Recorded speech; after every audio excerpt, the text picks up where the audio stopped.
Welcome back to A Writer's Mind. I'm DelSheree Gladden, and I'm picking up this week with Chapter 6, which I kind of diverged from my plan on what I intended to write when I started this chapter, but that's okay. We'll see where it goes.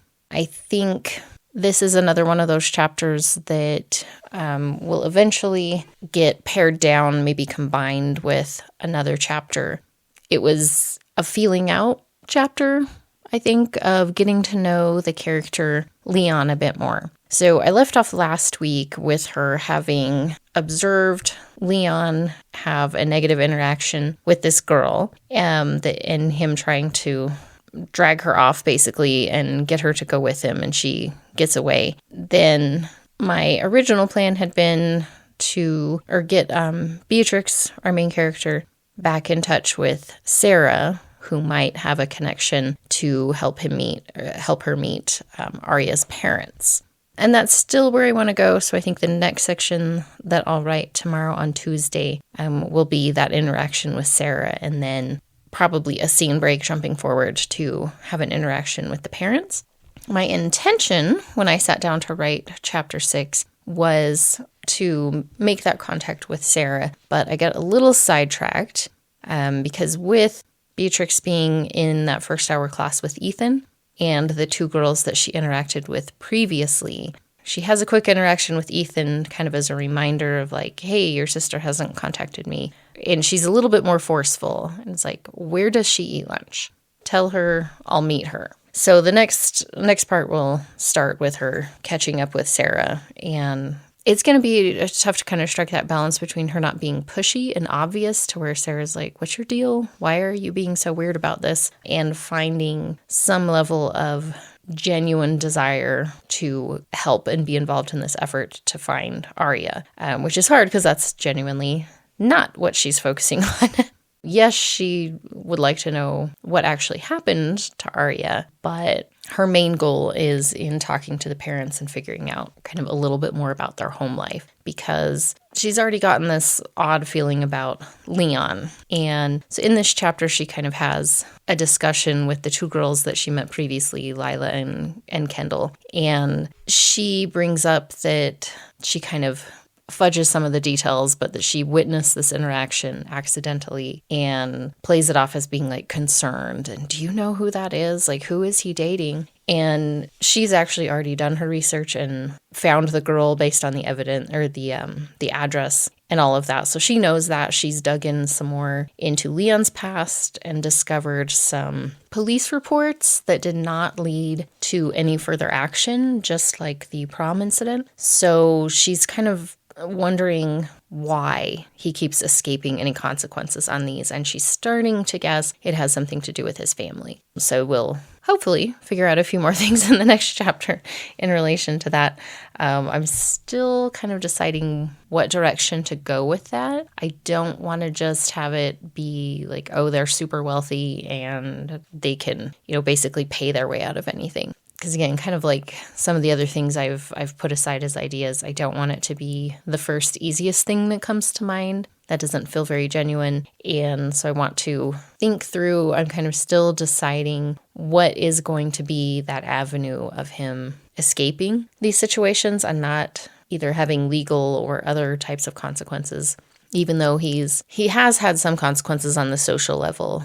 The information she gets from Kendra and Lila is basically that he doesn't have much contact with anyone at the school. He's kind of kept to himself. And as Beatrix observed, he seems to be expanding his hunting grounds, basically, and spreading things out so he's drawing less attention to himself. So, yeah, still not sure where I'm going to take that as far as what power or play the parents have to keep saving him from his poor choices. But I'll work through that in the next chapter. This chapter, I did end up getting a little over 1,200 words. I think it was 1,242 words for chapter 6. That wrapped the chapter up. But I do kind of feel like, again, like it's a little bit too much talking, a little bit too much explaining. So we'll see how I can adjust that later, especially once I know more about the situation. I think I'll be able to come back and cut and rework some of these chapters better once I have a good idea, which is, just part of the process. I was actually listening to an episode of The Bestseller Experiment, and they were talking to the author of Daisy Jones and the Six, which Taylor Jenkins Reid. And she was talking about how when she first started the project, she tried to write the songs that were going to be in the book at the beginning of the project. And she said, they were terrible.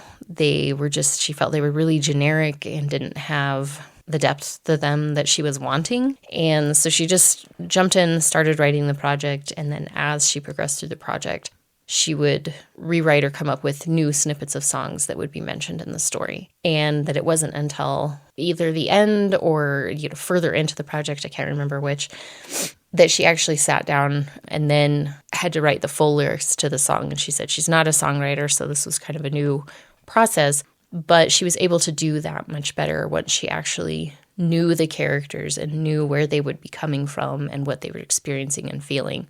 And so I feel like that's kind of where I'm at with these initial chapters as well. I don't know these characters well enough yet to really just dive in and write them as who they are quite yet. I'm still filling them out, still figuring out what they want, what their goals are, who they are as individuals. So I anticipate a lot of reworking and shuffling and shifting of these first chapters until I have a better sense.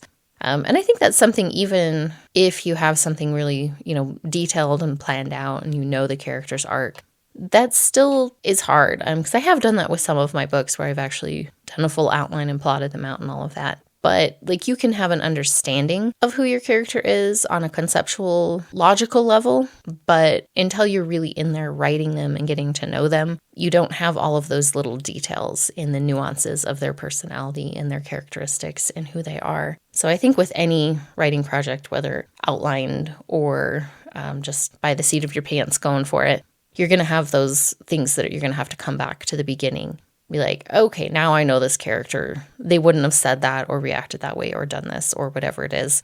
So again, I think in those early stages, especially on a first draft, when you don't even know what the heck you're doing with the story, I'm giving myself some free rein to explore in these early chapters, to be too wordy, to just get all my thoughts out on paper so I can go back and adjust them later once I've realized who I'm dealing with and what I need to share with the readers early on. So that's kind of where I'm at for Monday. I'll get some writing done on Tuesday and check back in, see if I can stick to my plan this time of actually writing the chapter I intend to write, and see where that goes. But yeah, I'll be back tomorrow. I am back for Tuesday's report. And this time I got about 1,100, looks like 94 words written.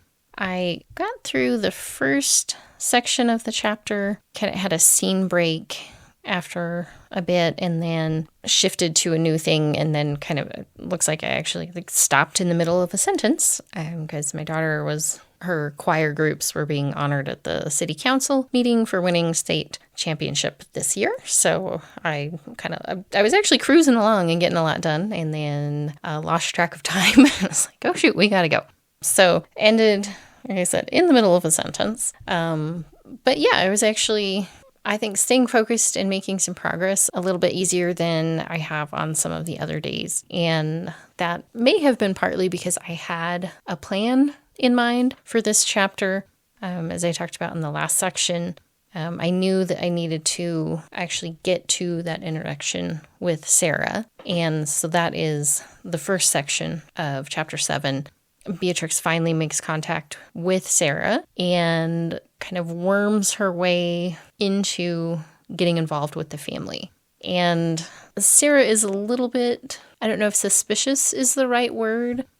She doesn't really seem to think that she thinks is Sage has an ulterior motive, but she doesn't understand why she would want to get involved and why she wants to help out. So she does kind of question her a bit. She's a little bit standoffish until Beatrix can convince her that Sage really does have a genuine interest in helping.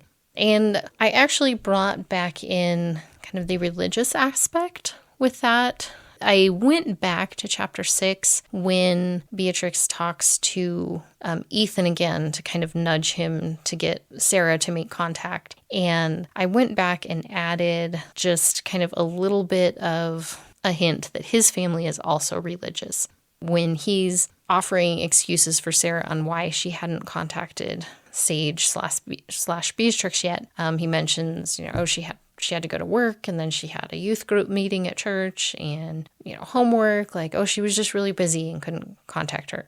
So that was something I did go back and add, because it was just like a couple of words, which didn't take long. So I felt like that was something I could just do real quick and not leave a note for myself, because it didn't distract me from what I was doing, and I was able to do that quickly. So I did bring in with this conversation with Sarah, kind of her religious background is a main factor in what's pushing her to get involved. And kind of thinking it's the right thing. My family's been praying for her. I feel like I just feel like I need to do more. And because she's making that connection, Sarah starts to shift and is like, okay, yeah, I guess that makes sense. Because she kind of mentions at the end of the conversation that she's seen Beatrix Sage, as she knows her, as kind of this intimidating, maybe not super great or nice type of person, just observing her from the outside. So this is kind of her first glimpse at what she thinks is the more genuine inner person of Sage. So she buys in. She's convinced by Beatrix and invites her to come with her to the family's house to pick up more flyers that the family would like them to distribute around town and some of the places that she's hung out. And so one of the things that I've still noticed, I think I'm just really going to have to work on this through these initial chapters, is forgetting to include Sage's reaction. Because even though she can't outwardly react, her consciousness is, kind of balled up in this soul trap, and Beatrix can still feel or sense her emotions in situations. And I continue to forget to do that. So that's going to be one of the big revisions of these first couple chapters, is going back and adding those reactions in and using that to help kind of prompt Beatrix in different directions throughout her investigation. Because what I thought about later was the mention of going to places that Arya visits should inspire some anxiety for Sage. And I won't fully explain why yet, because I'm still working that in, but I think that's one of those hints that I can put in these early chapters that will come into play later when I actually start to reveal what's actually been going on with both Arya and Sage and where they've connected. So as I'm getting to know the story and the characters a little bit better, I'm starting to see where some of those hints need to be put in place in these early chapters. Aside from going back to chapter 6 to do that religious bit, I'm just kind of making note of them rather than going back and reworking things right now, because I don't want to spend all my time doing that. At this point, I just need to get through this first draft. So then I did have the scene change and went to the other thing that I knew I needed to get back to, and that was the meeting with the pastor. And I didn't get all the way through this. I kind of just got into the start of their conversation, and I was already feeling that this was going to be a tricky one because Beatrix doesn't actually know most of Sage's history. This was a really rushed investigation. She was dropped into it, and why that is will come up later. But we've already been introduced to the idea that Cal is not super great at collecting the initial information, even when he has plenty of time to do it. And so he's done an especially poor job of getting together the initial dossier on Sage's life. In this case, because he did it very quickly. So Beatrix is trying to talk to this pastor about Sage's past indiscretions, or, in his words, sins, but she doesn't actually know what any of the things are. So she really is trying to walk this fine line of trying to get him to divulge information without making a mistake that will alert him to something being off. Obviously, he's not going to be like, what, you said the wrong day, you must be an imposter. He's just going to kind of well, that's a weird thing. as I go back through this conversation tomorrow, trying to find that balance of her trying to get information while guessing what he expects or wants her to say is going to be a little bit challenging. I'll kind of get through it on this first draft, but I expect I'm going to need to spend some time with this conversation and really focus on what's going to make the most sense and what are going to be her tactics. With her being an experienced investigator, how would she go about this and do it well and do it correctly so she comes out with information that's going to be helpful to her? And so this scene really has some impact as I want it to have. And it's not as rambly as some of these earlier scenes have been. So like I said, I'll get through this one on the first draft and see kind of where I'm at with it. But I expect to come back to it, especially once I'm a little bit more familiar with Beatrix. I think I'm getting a good sense of her now, but I still need to get to know her a little bit better and kind of decide what her history is, where her main skills are as far as these investigations, and where she would excel and where she would struggle, because I don't want her to be, just the most super awesome, amazing investigator ever who always makes the right decisions and assumptions and does everything right. She needs to have some weaknesses, some areas where she's maybe not as great as she could be at that.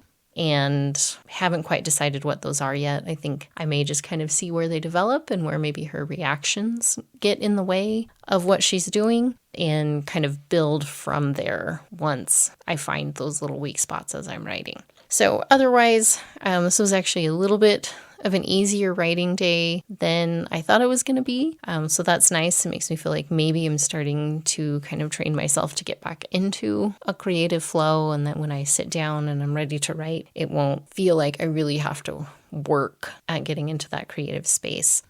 Which is the point of making this a habit, that can switch on a little bit easier and change gears from whatever I was doing before. But we'll see. I'm going to continue to keep going. I'll see if I can finish out chapter 7 tomorrow. All right, back again for Wednesday's progress report.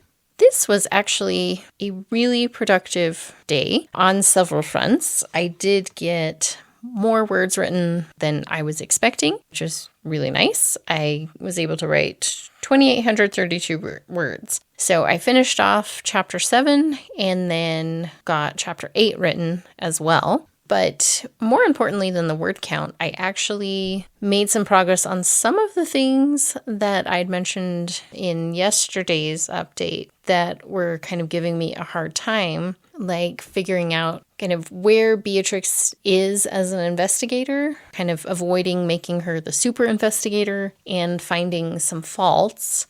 One of those is as I was finishing chapter 7, where she was discussing with Pastor Trine, which one of the other small thing that slowed me up was realizing that I had been misspelling pastor half the time, with sometimes using an E, sometimes using an O. So I actually had to go Google what the correct spelling was, which is silly because I should have known that already. But anyway, she kind of, blows up the meeting with Pastor Trine. And as that was happening, she starts off trying to play kind of the petulant, poor me teenager that she expects Sage to be, and which the pastor seems to be expecting as well. She's kind of going off his cues on how Sage usually behaves in these sessions. And she's generally kind of on the mark, but she starts to get a little bit off course because of her past experiences. There's a scene or a portion of the scene where she's kind of venting about how the mom treats Sage. And the pastor kind of starts making what Beatrix sees as excuses for some pretty blatant abuse. And this kind of sets off a trigger in Beatrix because she has seen so much of human cruelty over her time investigating these cases. And that kind of just came up as something that she suddenly, couldn't keep her usual cool. She kind of mouths off to him and starts getting feistier to a level that causes him to then push back against her and clam up So she does get some information about some of the things that the mom is angry with her about. She apparently tends to sneak out of the house when she's grounded or not supposed to be out. She's been caught smoking pot a few times. And the mom has found out that she's been sleeping with her boyfriend. So all of these to a highly religious person and to an also unstable person. She's viewing these as, very serious crimes against their beliefs. It gets depending, she's underage, so smoking pot, technically a crime. But, in the grand scheme of things, probably a small thing that Sage is doing that's probably got the least serious significance of some of the other stuff that's going on in the story. So she does get a little bit of information, but when she really starts to get into what might be helpful, like what's the real problem beneath the relationship with the parents and why the mom doesn't trust her and is being so harsh with her right now, she pushed him too far and he clams up and she's not able to get the rest of the information. He kind of ends the scene with telling her, when you start telling the truth, then there'll be some, forgiveness or, things will change at that point. And then he kind of just boots her out of the office at that point and doesn't make a follow-up visit with her. So we go into the next scene with her being frustrated with herself for not having handled that better. And in that scene, there was actually something else that came up that I'm considering kind of making a recurring habit of Beatrix's. When she first meets the pastor, she kind of sizes him up because she is going into a closed room with this man as a teenage girl, which already kind of sets some alarm bells off for her. Again, kind of going back to the things she's seen and been aware of, she has kind of a heightened concern for situations where she's putting the physical body of whoever she's inhabiting into a dangerous situation. So she kind of sizes him up, kind of assesses how threatening he might be, whether this is going to be a safe situation or not. And it's something that for me, I know it comes from reading Jana de Leon's Misfortune series, and her character is an ex-CIA agent who assesses everyone's threat level when she meets them. And so I don't want it to be like a copy of that, but as I was kind of writing that short little paragraph, it did occur to me that she should be a little bit more observant and sizing people up a little bit more on whether or not they're important to the case, whether they may have been threatening or helpful, or what is their role in the subject's life. I think I may use that a little bit more and go back and put that in earlier chapters, but keeping it focused maybe on their relevance. And in certain situations like that, like, is this a potentially threatening situation? Just because that's going to be a concern with a teenage girl in certain situations. So keeping it more focused on that, less on like, oh, can I take this guy down or something like that. But I think she does need to be more actively observant when she's entering a new situation or meeting someone new. So that's something that I think I'll continue to use in certain ways, and then maybe go back and revise that in the earlier chapters as well. So the next section that I wrote, chapter 8, was going back to Sarah, whom she had agreed to pick up in order to make contact with Arya's parents. And so she picks Sarah up, and they are driving over to the house, have a little bit of some time to bond.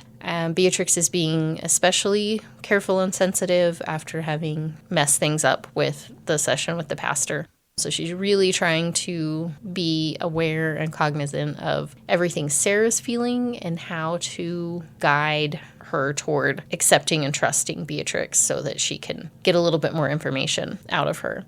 So definitely not like a completely altruistic approach, but she's not there to make friends. She's there to solve the investigation. So I was kind of debating as I was having Sarah and Beatrix bond and her start to form this. She kind of brings up some information about Arya that Beatrix didn't know before, that they were actually friends, they were in orchestra together, and Sarah is aware of the fact that Arya and her parents had a very poor relationship. So that kind of piques Beatrix's interest of, oh, she might actually have more information than I thought. Her main goal had been to use her to get to the parents, but she starts to realize, like, oh, I need to develop this relationship with Sarah as well, which kind of made me rethink whether Ethan is going to continue to be relevant at all. I had kind of seen him as an opportunity to get a little bit more information, but it was kind of pushing it to make him more of a character, and that just may not really work.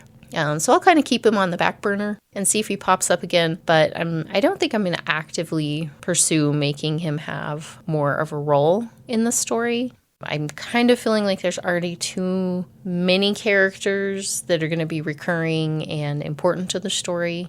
So I just may let him kind of fade a little bit and maybe have him as a go-between again here and there with Sarah or something like that. But I think Sarah is going to actually be the more useful character in making sure that things are progressing.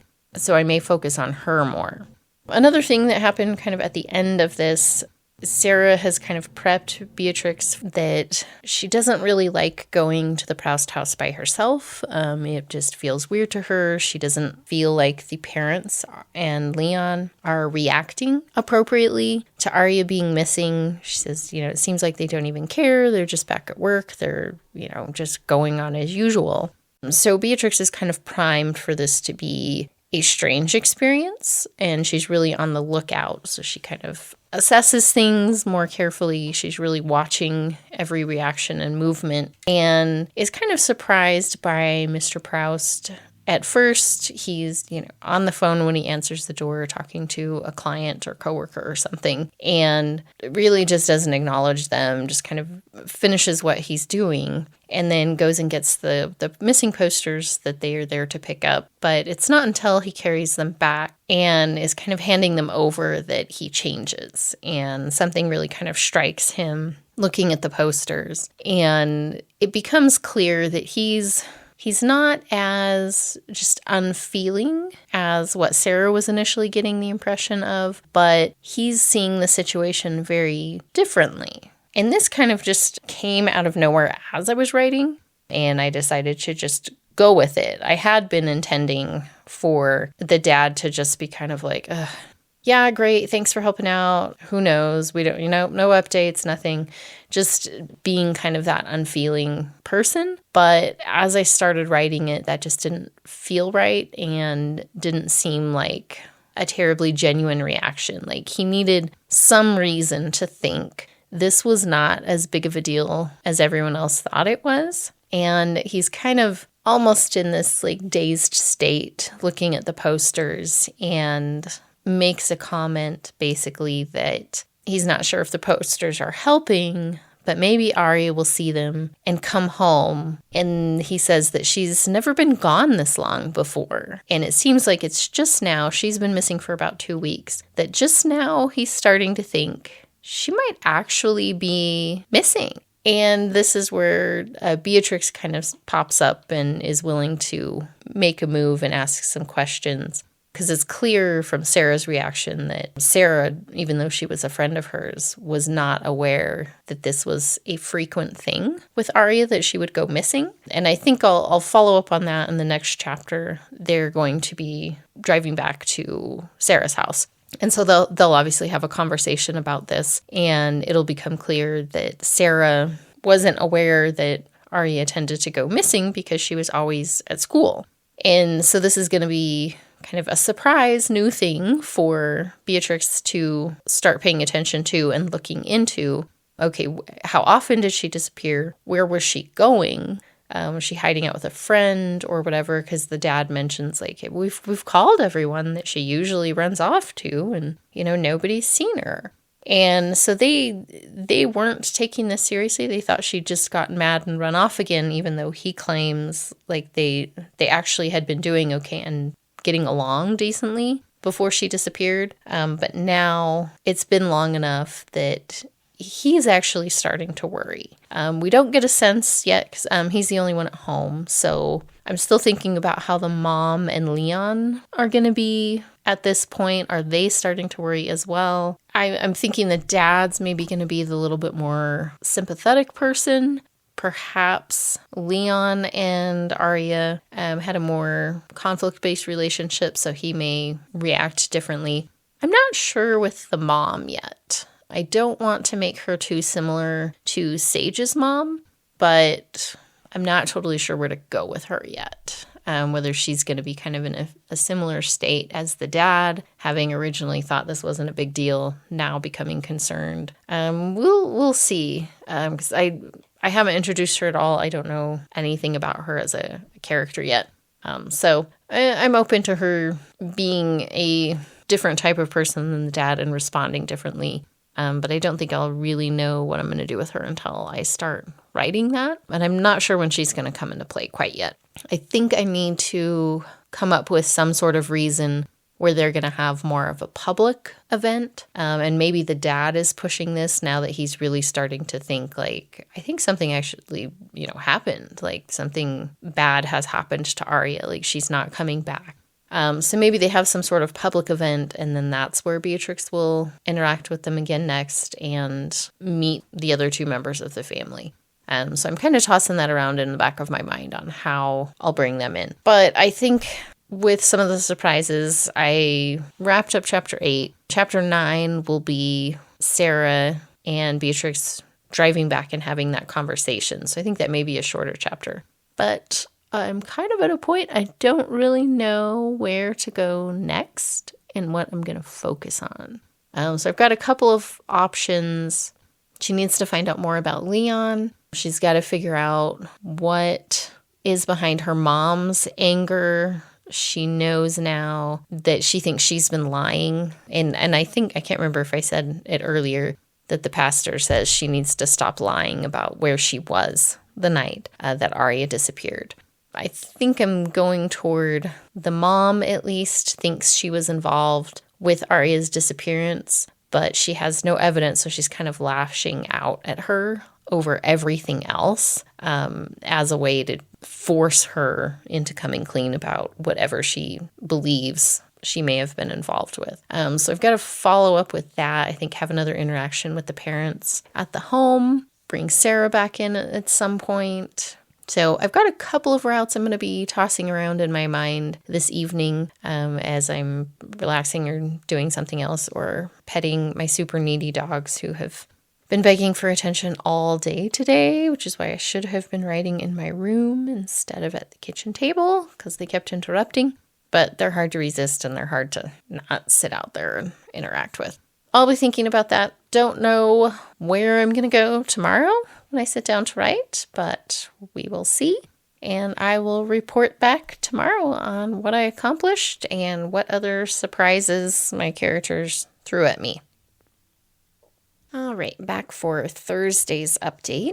So I did get through Chapter 9. It ended up being a little longer than I expected, but that's okay. I wrote 1,359 words to wrap up that chapter, so a little bit shorter than some of the other chapters, but that's all right. So this was one where I actually had a plan of what this chapter was going to be with Sarah and Beatrix in the car after having had this weird encounter with Arya's dad, and so they kind of discuss it. So for the most part, it kind of went as planned. There were some more questions that came up as I was writing it, as well as just kind of a few things that tripped me up a little bit. I did actually go to my room/office space and write in there, so I wasn't being distracted by my dogs the entire time. So that did help me stay a little bit more focused, even though I did need to go out as soon as I wrapped up and give them extra snuggles and pets because they were being sad and mournful. It was nice to be able to just focus in and sit and get that done.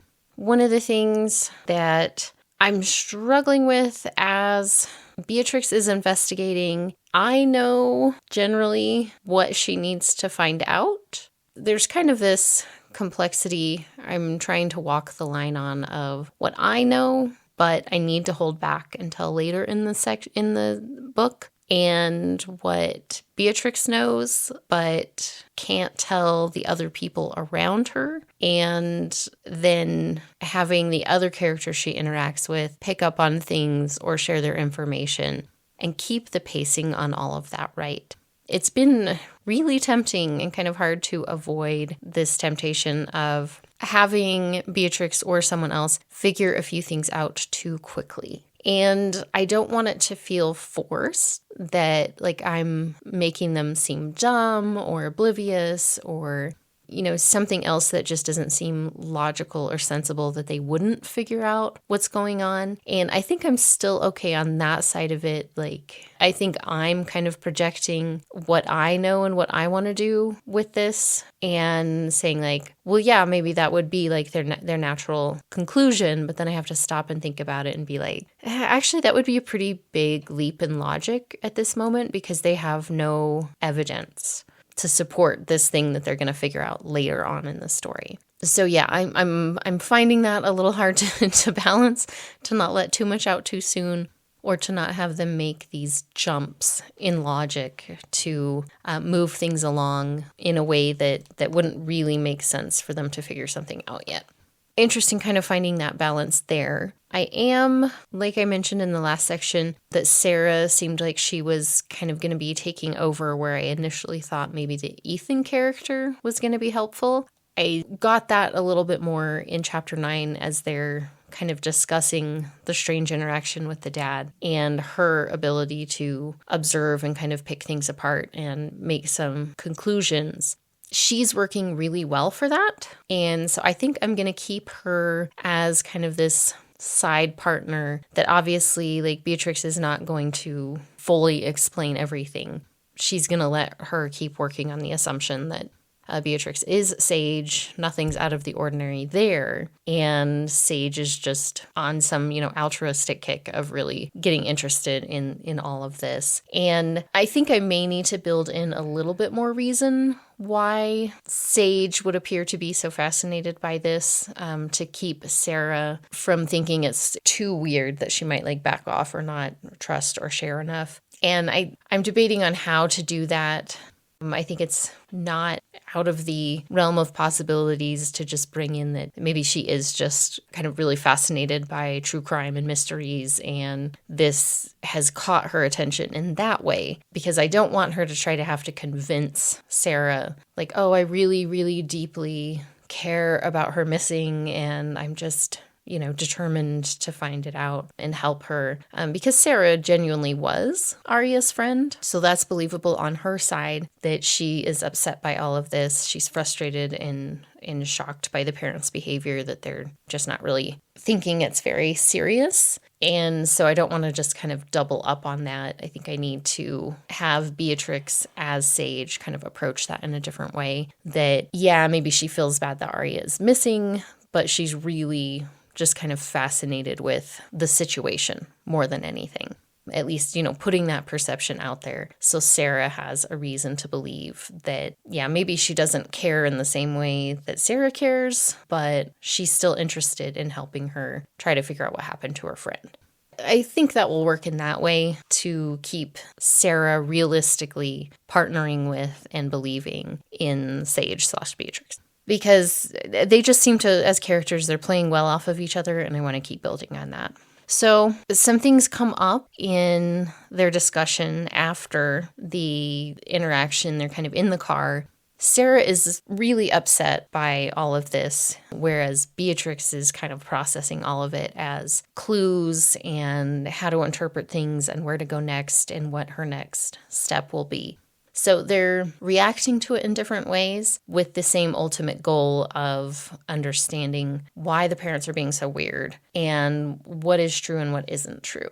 So Sarah is able to share some details of what she knows about Arya, that yes, she would leave her parents' house, but it was never running away like the dad was making it sound. And it seems like maybe he passed on to the police that oh, she's just this chronic runaway. This isn't that big of a deal. Because what Sarah shares is that Arya and her parents fought a lot, and she would occasionally leave the family home and go stay with a friend for a couple days or a week or whatever. But her parents always knew where she was, and the rest of her life was not disrupted. She was still attending school and clubs and, whatever else she needed to do. She wasn't going off the grid to where nobody knew where she was. So Sarah is confused and angry that her parents are not treating this differently because the way she sees it, like this is a very different situation. Nobody's heard from Arya in 2 weeks. None of her friends know where she is. She's seeing this as a very different situation than her reacting to a fight with her parents and needing to be away from them for a few days. And so Beatrix is kind of taking in this information and what Sarah knows, and she's kind of piecing together that, yeah, she's also finding the parents' reactions strange, but she thinks that this is like a genuine misunderstanding on their part of, like, yeah, she ran off and she's taking it to a different level than before, but like she's still fine. She's still going to come home at some point, and she's interpreting the dad's reaction as he's just now starting to think something may be wrong. Like, I think we may have misjudged this situation.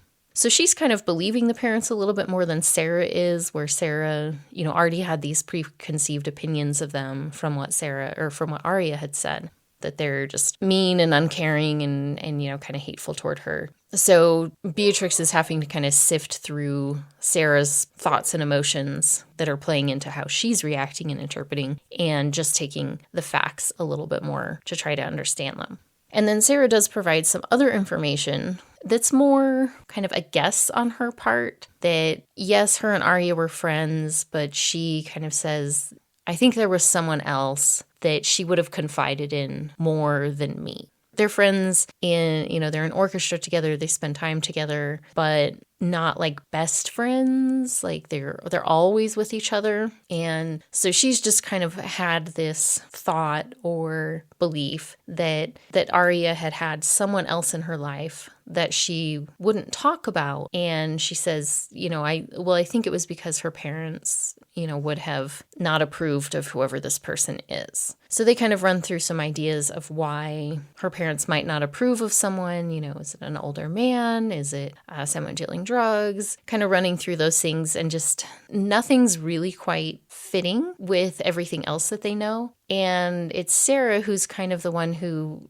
after they dismiss a lot of their guesses, says, well, what if it wasn't her parents who would have been disapproving? What if it's the other person who had to keep this friendship or relationship or whatever it was? It's the other person who has to keep it secret. And Arya was keeping that secret. And that kind of strikes a note with Beatrix and sets her on the next stage of her investigation, which Sarah doesn't really understand. She's like, well, if we don't know who it is, how is that helpful? And Arya kind of close out the chapter with her saying, like, well, we need to look for who's not there, who didn't show up, who isn't helping with the investigation or searching or whatever, who would be at risk of some sort of damage or hurt if it was found out that she was hanging out with Arya. So there's still a lot for them to fill in there, but it gets the investigation turning in the direction I want it to go without having to give away too much information too early, because we're only in chapter 9. I'm just at barely over 16,000 words on this, and I'm shooting for ultimately, I tend to write too long and be too wordy.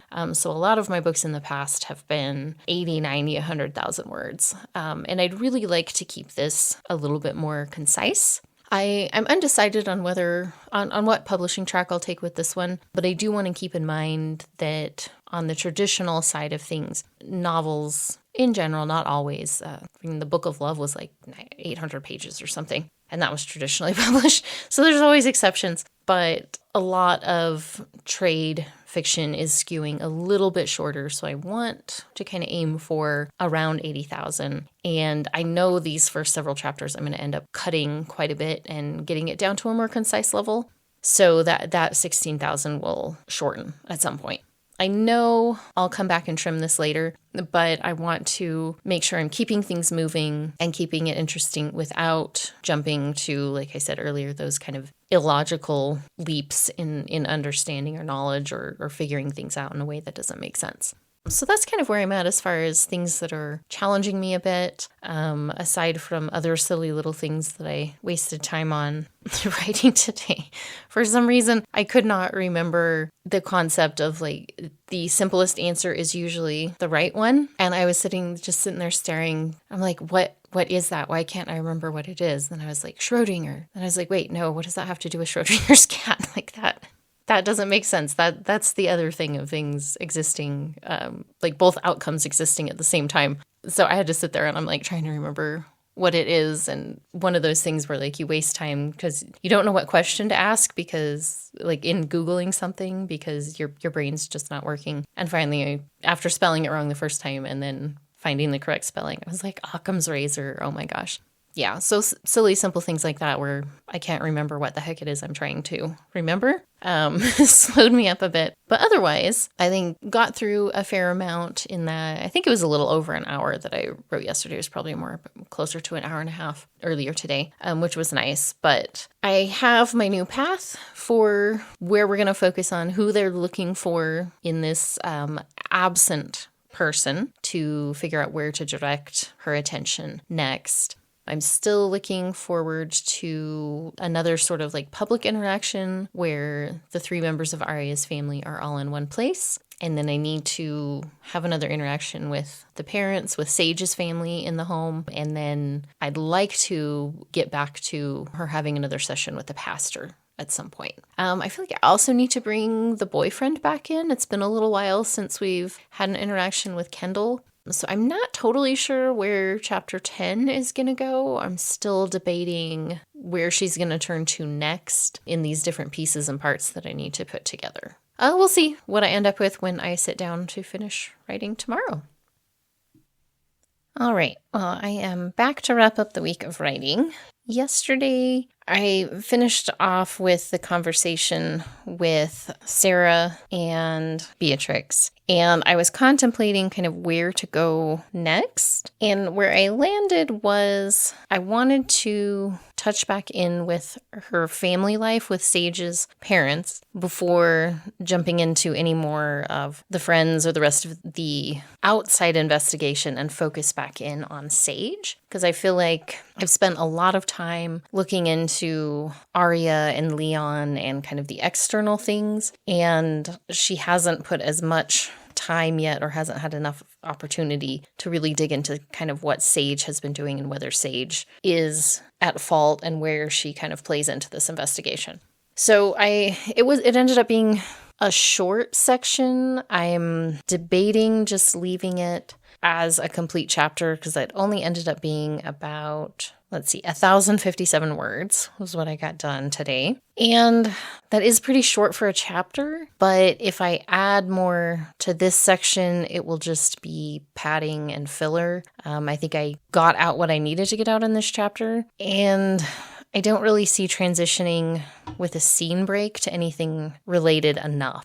So I think this is just going to be kind of an oddball short chapter, but I think it just needs to stay that way for now. So we'll see. So I did have her go back home, and her parents like to be confrontational in these settings, so her dad is sitting there waiting for her. And so this time she's having an interaction with the dad, because I didn't feel like we'd gotten much of a sense of him yet, other than that he's pretty demanding, controlling with the kids as far as their grades go, and he seems to kind of leave most of the rest of it to his wife, to Melinda. But I wanted to make sure that this is kind of a balanced approach with her parents, that they are both creating this situation that Sage and her siblings live in. That it's not just, okay, mom's unbalanced and dad just kind of lets it happen. Like, they're both active participants in how these kids are being raised. And I wanted to focus back in on the religious aspect of it, because we kind of left off with the pastor of him kind of making the comment that, you know, your mom's not going to trust you until you tell the truth about where you were the night that Arya left. So Beatrix kind of went away from that thinking the pastor knows something's up, the mom knows something's up, and she assumes that the dad does as well, because they are typically kind of a united front on the way they treat Sage. So she kind of goes into this conversation with the dad where he is being immediately confrontational with her when she goes back into the house and starts kind of making these accusations and bringing more of the religious side into it, because they've kind of gotten this report from the pastor that, yes, she showed up for the meeting, but it did not go well. And so he's confronting her about that. And basically it goes very quickly into, you need to confess. If you don't, you're going to hell, really putting a lot of that pressure. And Beatrix, as Sage, fights back against that on some level, while also trying to get the dad to give her more information about what's really behind her parents' anger and hostility toward her. I struggled with this chapter, which might be partly why it's so short. I was having a hard time kind of finding my footing on how the dad was going to approach attacking her and basically trying to like bully and beat her into submission as far as their religious beliefs. Like, obviously, she's not fully on board with their belief system. She's rebelling against it. And his response is to just push harder, threaten, just try to force her into believing what they want and acting in the way that they want. And I started to go down the route of like it becoming a scripture battle and her kind of throwing back in his face what she'd said about her mom earlier, that her mom picks and chooses which of her religious beliefs she follows. And I kind of spent too much of the hour looking into that and trying to find specific scriptures that I felt like would work. And some of the ones I was thinking of were Mormon scriptures in their canon of works, which wasn't going to fit. So even though that's the religion I'm most familiar with since I was raised Mormon, I don't want to cloud this story with the intricacies of Mormonism. I have a different project I'm working at in my head at this point, just kind of trying to figure things out and doing some research on that will play with some of those tenets and take that in another direction. It's an idea discussing some of those things with my boyfriend Chris that he came up with, and he's eagerly waiting for me to pursue it. So that's on the list. Maybe that'll be the next season of this show if I can ever get through this rough draft first. But so I didn't want to mix Bible scripture with scripture from the Mormon works, because that's just going to be confusing. And like, Mormonism takes a lot to explain to people who are not familiar with it, and I don't want to take the time to do that in this book. And I still haven't decided what specific religion her family belongs to. I'm leaning toward like Southern Baptist, just because that can be a belief system that's a bit more harsh and unforgiving, at least in, I had a lot of friends who were Baptist growing up, and so I have some knowledge of that belief system and kind of where that mindset might be coming from. So I'm leaning toward that, but I haven't fully decided. And I think because I don't have an exact framework on their belief system yet and what religion that is, trying to work in scriptures, even though I think that could be interesting, it's a little too nebulous right now to narrow that down. And so I think that may be something I come back to eventually and insert in as I'm doing revisions. I don't know. But for one, it was taking too much time to try to find just the right verses to use while I was trying to get through my writing time, which was just, like I said at the beginning, I really want to focus on the writing during the hour that I set aside and not research or revision or anything like that. So we'll see if I come back to that once I have a better sense of like the exact details of their belief system. I may pursue that when I'm more in like the revision stage. But I decided to just kind of forego that for now and just focus on just the ideas of, confession, repentance, forgiveness, and the ultimate state of the soul for not repenting, not falling in line with a belief system, and kind of making that the focus of their argument rather than really getting into those nitty-gritty details. So she's kind of semi-successful in getting more information out of the dad. I'm kind of up against that tricky balance of, I know where this is going and I know what is eventually going to need to be revealed, but it's not time to make some of those revelations yet. So kind of walking that line of like giving little bits of information to the listener without overdoing it, giving too much, giving away things that should come out later. So where I kind of settled with this one is that she brings up kind of the things that she's already confirmed of her, sneaking out, smoking pot, sleeping with her boyfriend. And she brings those up to kind of get him started, like maybe set him off, and hopefully he'll just be like, yeah, that but he doesn't really take the bait. He is more focused on just really pushing toward, you need to confess. This is your soul. You're going to end up in hell.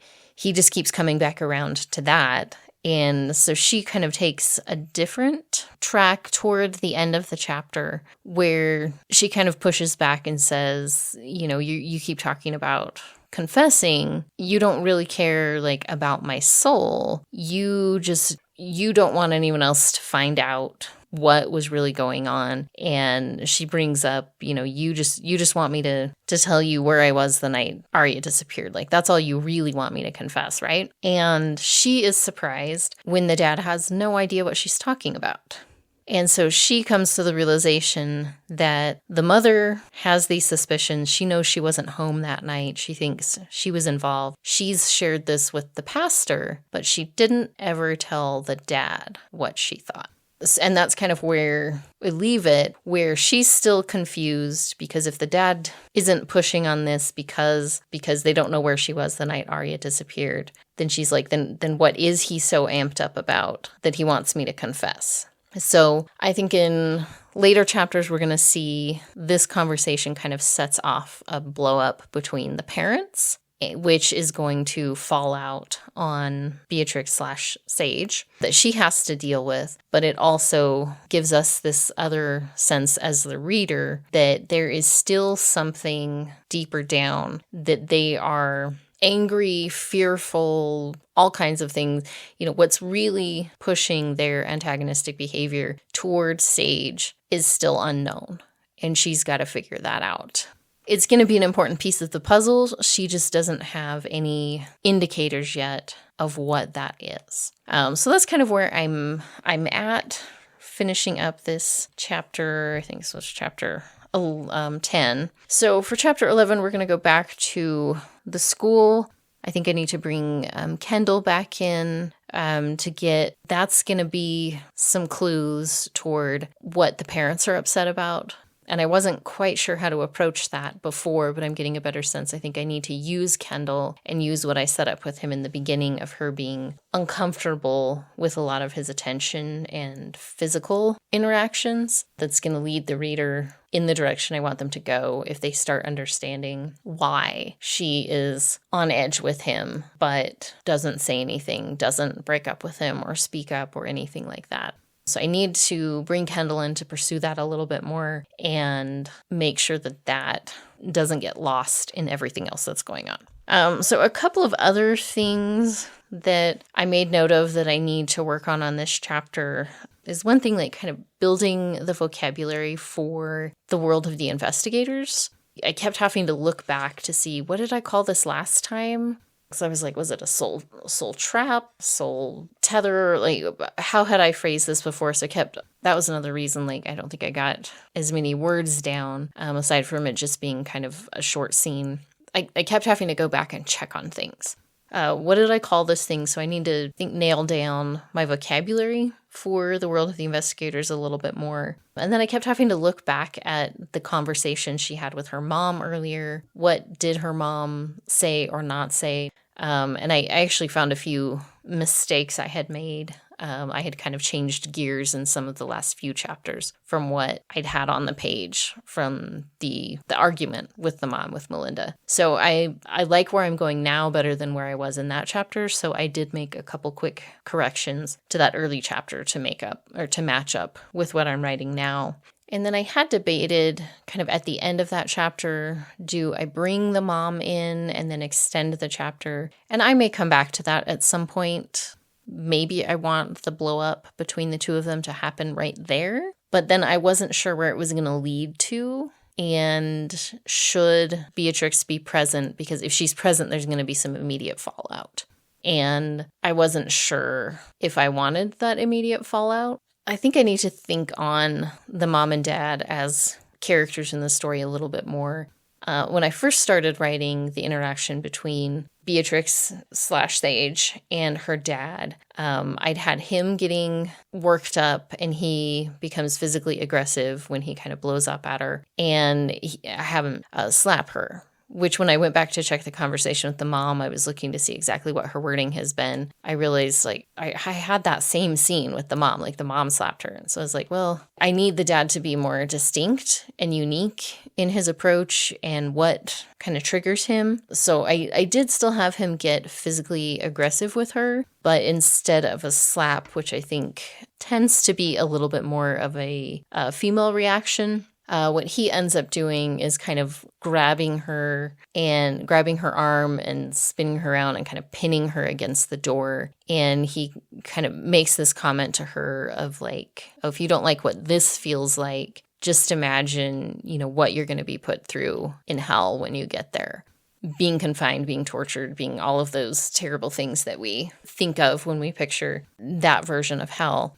So I think I may make a note to myself to maybe come back and bring in the mom at the end and have that confrontation between the two of them at that point. But I need to sit with these characters a little bit longer and see how I think they're going to react to each other. What is going to be the thing that they get most angry at each other over? Is the dad mad because she withheld something from him? Or is he mad that she told the pastor but not him? I guess I'm just not sure totally what's the blow up going to be over in its most pared down sense, and how is the fallout going to land on Sage that then Beatrix has to deal with and live under. Because I need Beatrix to still be able to move about, go investigate things, and have enough freedom to complete the case and not have the parents locking her down too much, which I think I may have to stretch kind of the level of believability on that, because that probably would be the reaction, really, ground her, take away her keys, that sort of thing. I need her to still be somewhat free to move around and get things done in order for her to complete this case. So still pondering on that. We'll see by the time I get back to writing whether I continue with this chapter or just leave it as is. I'm going to be thinking on it a bit in between writing sessions. But that's kind of where I'm wrapping the week up at. So my total at this point is 17,177 words. And I'll be starting in on chapter 11 next, thinking about where I'm going to go unless I go back and do some more with chapter 10. We'll see. But a week of writing done. I've got some more words on the page a little bit further into this project. Getting some stuff figured out. I'm realizing where I still need to spend some time, building up the world of the investigators a little bit more in my mind. I may just spend a little time thinking about that and making some notes as well to kind of guide me as I move forward. I will be back next week. Thank you guys for hanging out and listening to my writing ramblings. And if you have thoughts or comments, always happy to hear them. If you want to find out more about my other projects, things that I've actually already published and finished, you can find me online at DelShereeGladden.com. All right, I'll be back next week.